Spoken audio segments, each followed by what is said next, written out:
it's actually one of the features of Bitcoin, one of the benefits that we don't know who it is, that we don't actually have this leader to look towards to make decisions.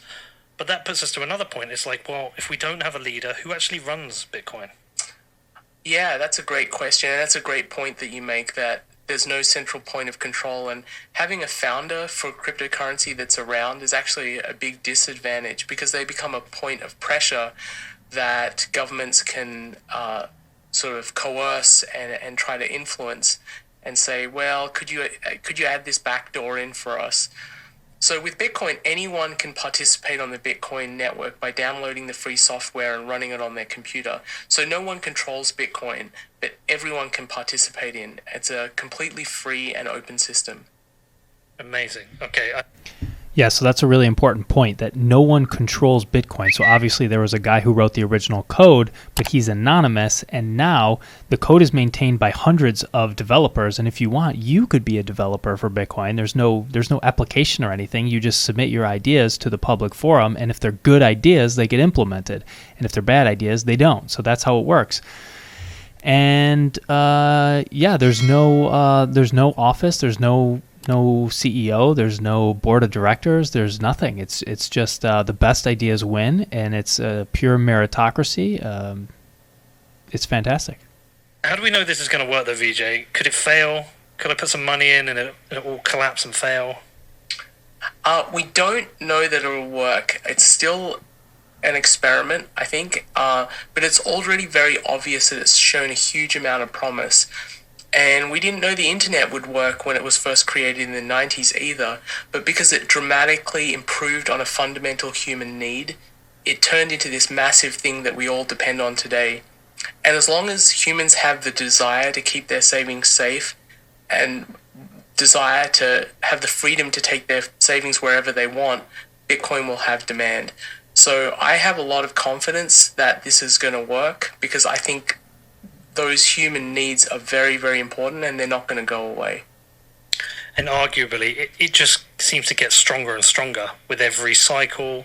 I've kind of been through two, but this is my second proper one.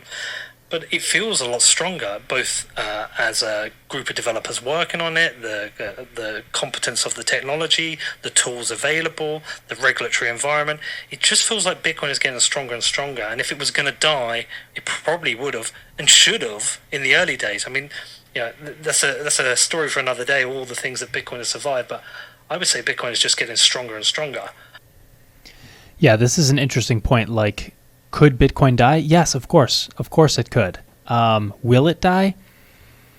Not sure, right? Nobody knows for sure. But it is kind of like the internet. Like, when the internet was created, we didn't know whether or not it would succeed. However, in hindsight, we can say that it's one of those ideas that would succeed even if the first implementation of it didn't. And so with Bitcoin, I think the same thing applies. Like, once we have the idea for a global digital money, we know that idea is going to survive, even if this current implementation of it, Bitcoin, fails. So you might say, well, okay, that's not helpful. Like, if Bitcoin fails, I'm out of money, that doesn't help me. But what I would say to you is this: the current version of Bitcoin was not the version that was invented. It has been updated. We have found bugs in the software and fixed them. And we've done this dozens of times. That you can go online and see all the different improvements to the Bitcoin code, and it keeps getting better and better, or at least it keeps evolving. I guess you could argue if it's getting better or not. But is the current version of it going to fail? I mean, we don't know, but it becomes less and less likely to fail the longer it survives. So that's something to keep in mind. And it, started in January of 2009, so it has quite a number of years behind it so far. And is it easy to spend Bitcoin? Should I spend it? How do I spend it? Well, there are two ways. You can either sell your Bitcoins back to your local currency and then use the local currency to go and buy whatever you want, or you can find a merchant that accepts Bitcoin and spend it that way directly.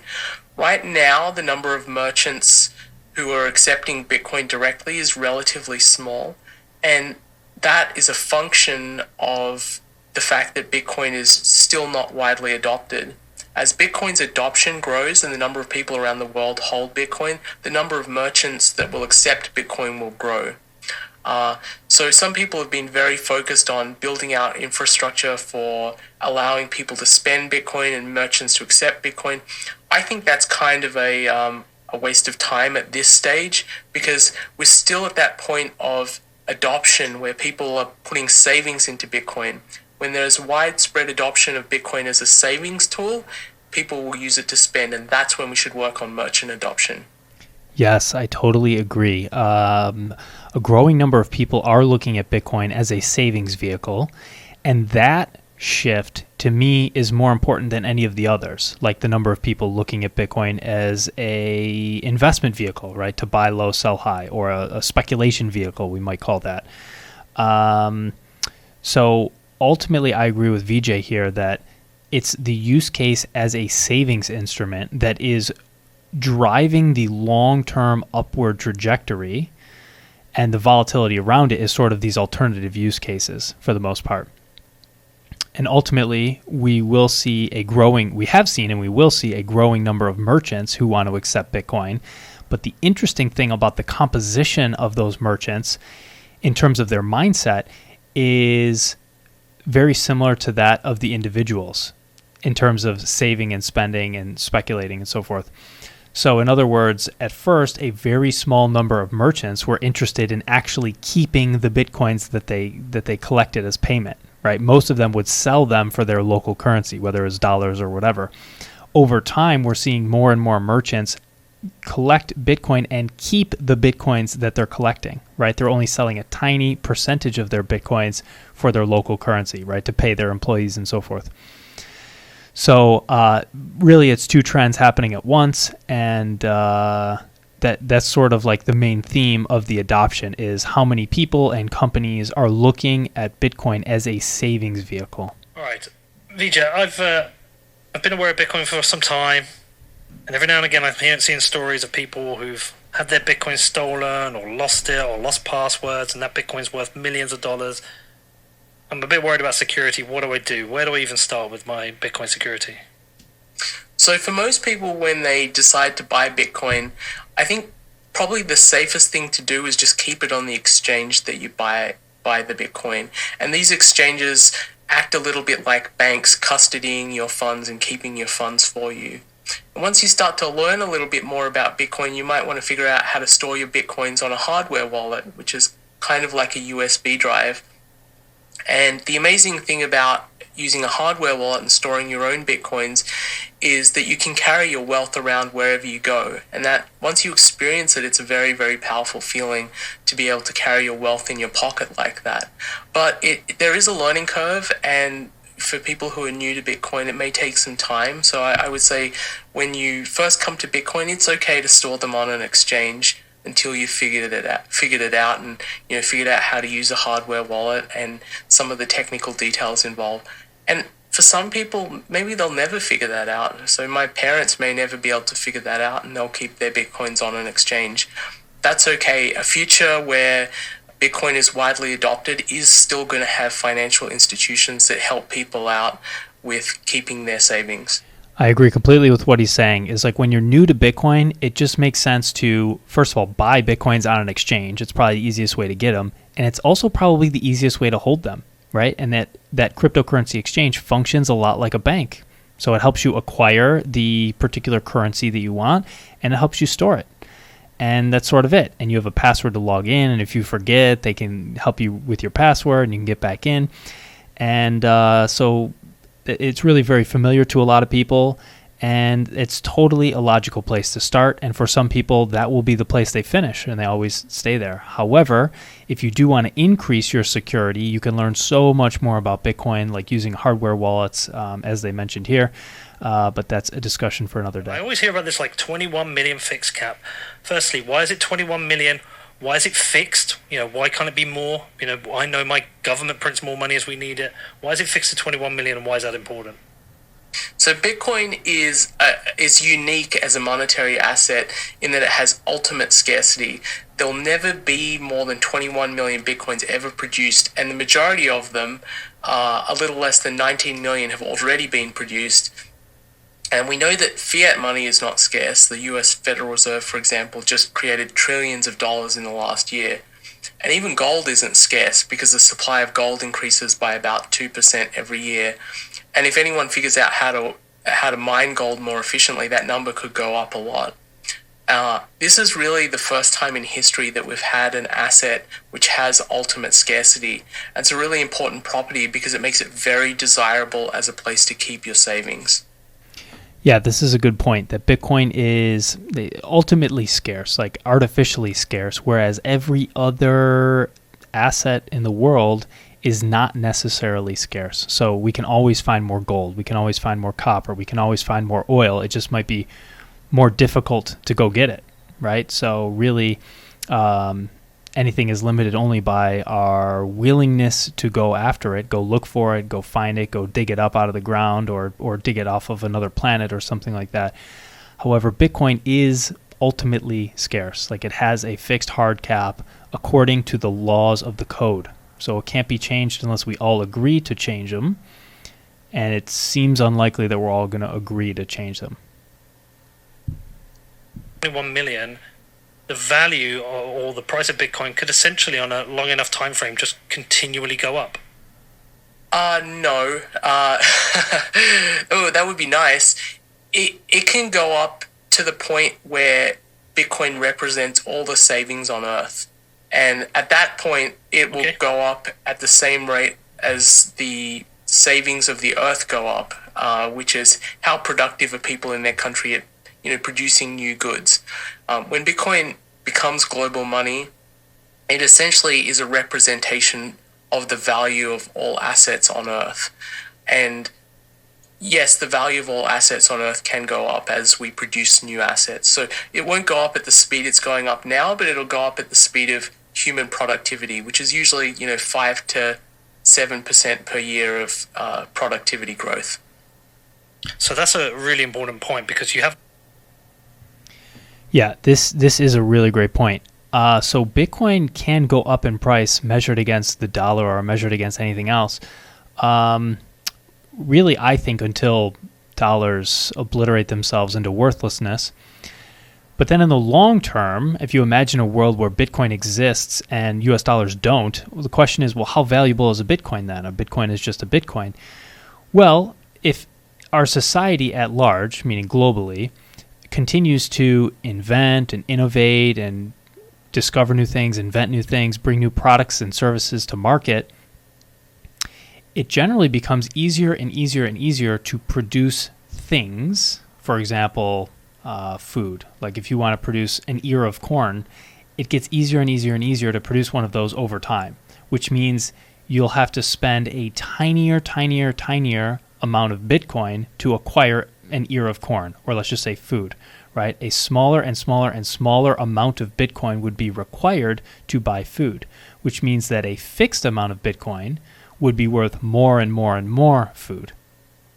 And the same is true not just for food, but for anything. Units of transportation, or units of housing, or units of healthcare, or units of education, however you want to measure those things, a Bitcoin or a fixed amount of Bitcoin should be worth an increasing amount of other things as those other things become easier and cheaper to produce. So that's a really important point, because you have two choices. You have a choice to ignore this all, but you really have a choice to get in now before it becomes global money, or you get in when it is global money because that's all people will accept. Yeah, talking absolutely. about it like it's inevitable.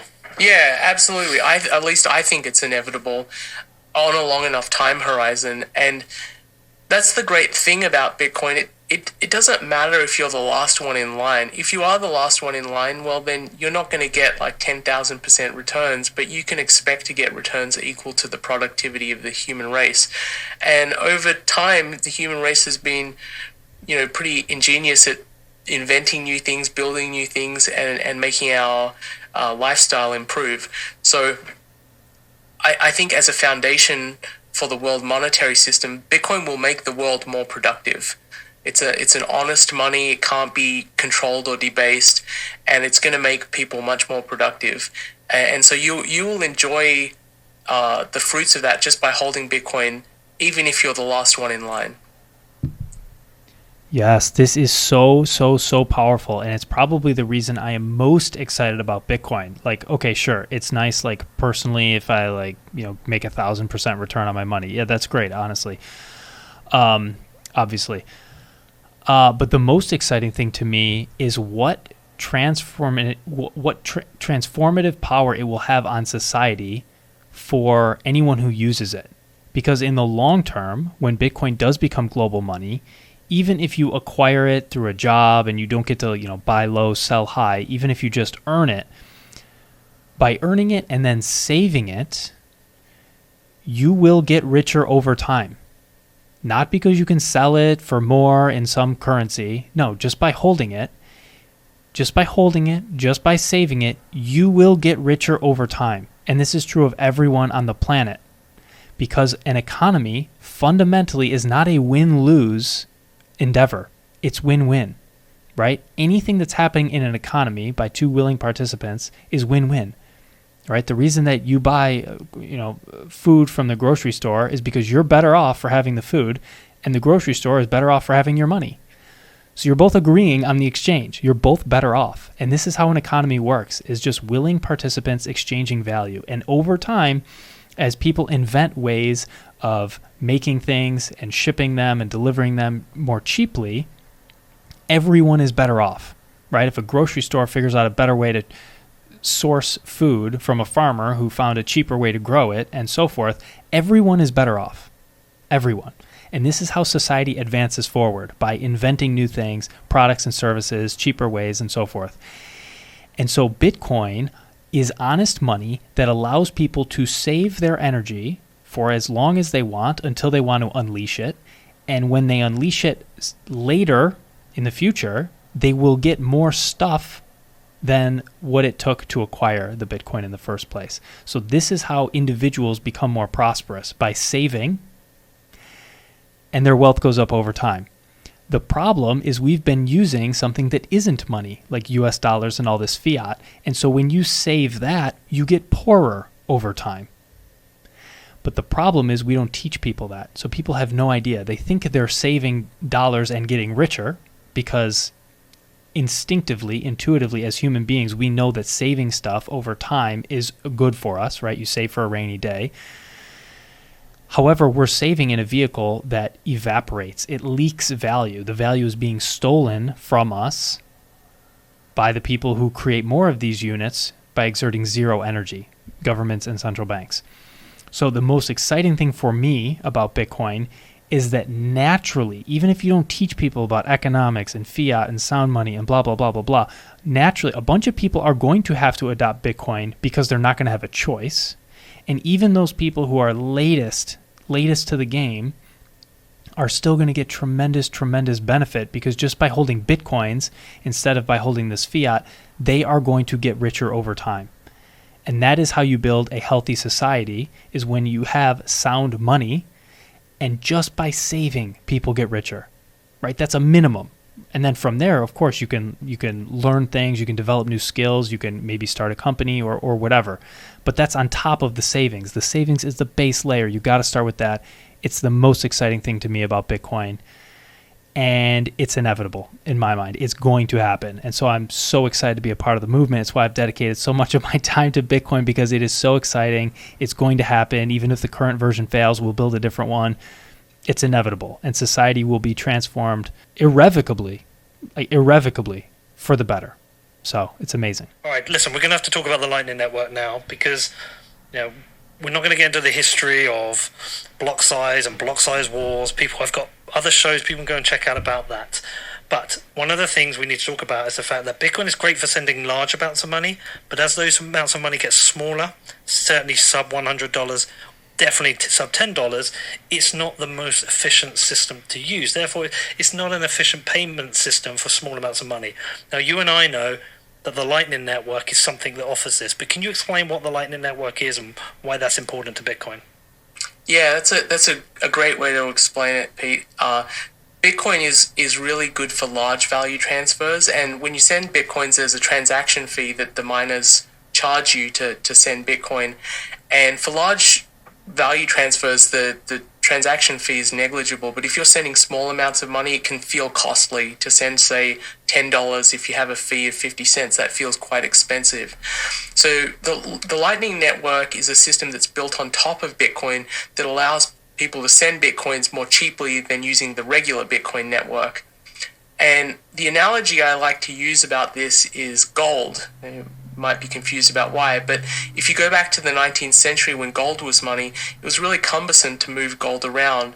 So they invented this thing called a promissory note, which said, this note is worth 5 ounces of gold. Then you could easily transport the piece of paper around and take it to a bank, for instance, and say, now I want to get my 5 ounces of gold. And it really improved the efficiency of transmitting gold around the world. You could just transmit the piece of paper. And the Lightning Network is sort of a similar idea. It makes it much easier or more makes it less costly to send Bitcoin around the world and send small amounts of Bitcoin around the world. The Lightning Network is actually much, much more powerful than this example or analogy I give of promissory notes, because promissory notes have this element of trust where you have to trust the institution that gave you the promissory note. The Lightning Network doesn't need trust in that same way, but it gives you a flavor for why it's useful. It makes sending small amounts of Bitcoin much cheaper. Yeah, he's got a great point here about the Lightning Network. And Bitcoin on its own is obviously very slow and cumbersome and expensive to transact, and it really only makes sense to send on-chain transactions if they're large amounts. Kind of like gold, like you don't use gold to buy a cup of coffee, right? It just doesn't make sense. You would use it for larger transactions that are, tens of thousands of dollars or more. But just like he says, how we had gold certificates, which are pieces of paper that represent gold, right? They're basically promises to pay gold. We are going to see the exact same thing in Bitcoin, and we kind of already are, whether with the Lightning Network or with wrapped Bitcoin, which is basically Bitcoin that's inside of a smart contract, or any number of other alternatives. And in my opinion, it doesn't really matter which alternatives end up being successful, and more than likely there'll be tens or dozens of them. The point is you got to get the first layer money correct, right? So if you're using gold, that's your starting point, and then you build promises to pay gold on top of that. Otherwise, it's Bitcoin, that's your starting point, and then you build other promises to pay Bitcoin or smart contracts or other types of payment networks on top of Bitcoin. But the important thing is to start with sound money, and then you build things on top of it, and maybe certain things succeed and maybe others don't. So time will tell. All right. Okay, now we need to get into the risks before we cover some of the FUD. But is there any significant risk of a catastrophic bug that can destroy Bitcoin, or any technical issues that are a significant risk for Bitcoin? Bitcoin is built on top of cryptography, which is the field of codes and code breaking. And in the beginning, it wasn't entirely clear whether the software was free of bugs. And over the years, a lot of really brilliant minds have tried to break the Bitcoin protocol. And it's become more and more clear that the software is sound and doesn't have any bugs. Of course, it could be possible that at some point someone breaks the cryptography or invents something like a quantum computer that breaks the cryptography. But I think at this point, these are outlier risks, and I sort of view it in the same vein as like a gold meteorite hitting the Earth and reducing the value of all the gold on Earth. It's possible, sure, it's possible, but I think at this stage it's an outlier risk that I don't really worry about very much.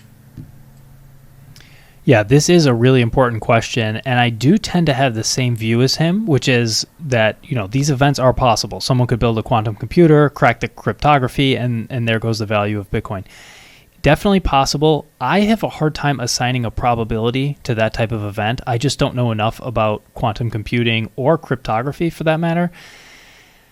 So I'm sort of just trusting some of the experts in the space, like Vijay. Is that wise? I don't know. But it's sort of like an amount of risk I've chosen to accept for myself. It's an amount of risk that I'm comfortable with. ultimately, I do want to study more quantum computing and cryptography because I'm very interested in those fields and I'm a math science guy. So I'll research them over time, and maybe my conviction on Bitcoin will grow, and maybe it will shrink. I'm not sure, but I will ultimately spend more time in those fields. And I guess every person has to assess how comfortable they are with those risks for themselves. Okay, are there any regulatory risks?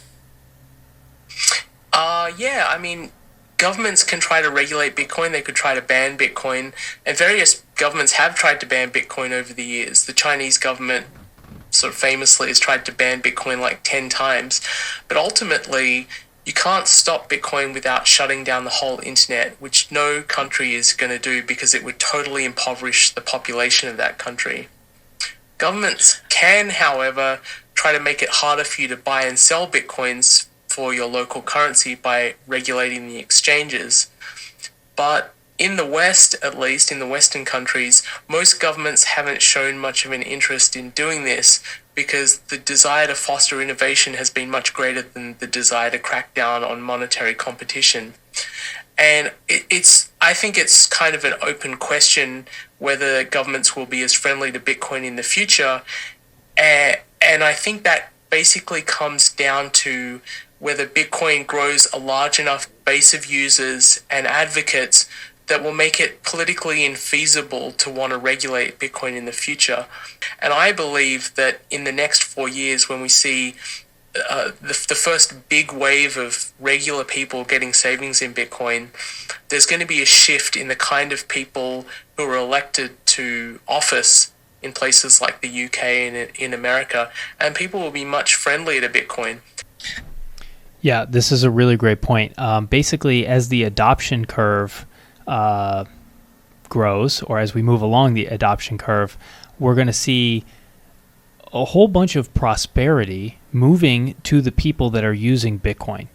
Not just for buy low, sell high, right, making that kind of profit, but because of the other types of transformative things that happen, right, just getting richer just by holding it, feeling more comfortable with your finances, being able to take more risks, perhaps not having to have a job you don't like, being able to start a business or do a passion project, having more time to volunteer in your communities, like doing all these things. You're going to see different pockets of societies that just become way more prosperous for having used Bitcoin and having adopted Bitcoin. And the game theory dynamics of the regulators are going to be extremely powerful. There will be some regulators who want to shut down Bitcoin, but they won't be able to because of the incredible benefits that people realize from using it. And at the same time, you'll have competing countries who want to maintain control for themselves, right? Control over their populations, but at the same time don't want to impoverish their populations to such an extent that there's no benefit to controlling them. So there's this tension that regulators have with letting people do whatever they want and generating prosperity versus having a lot of rules and keeping them within the lines, but then not being able to generate any prosperity for themselves. So we will see certain countries that are very laissez-faire, that are very permissive, that let people use Bitcoin, mine Bitcoins, participate in ICOs, initial coin offerings, and all these types of things, and they will generate tremendous prosperity. And then there will be other countries who see those prosperous countries, and they won't want to be left out of the game. So there will be a lot of game theory dynamics in play, and I think ultimately in the long run, countries are going to choose to adopt Bitcoin because if they don't, and if they don't let their citizens use Bitcoin, they will fall behind on a global scale, on the global stage. Okay, we're nearly there. Okay, let's talk about the environment.